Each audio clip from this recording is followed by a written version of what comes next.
Okay, let's begin. Here's our empty chassis.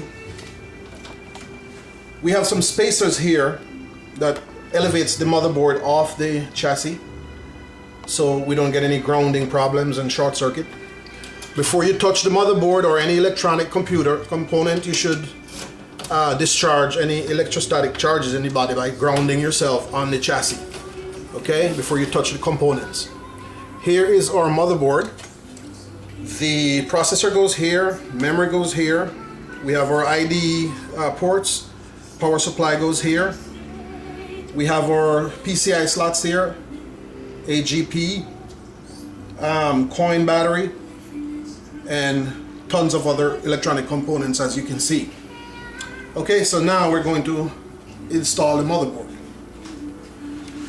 Gently slip it down into the back of the unit and move it into place slowly by guiding everything, and there we are.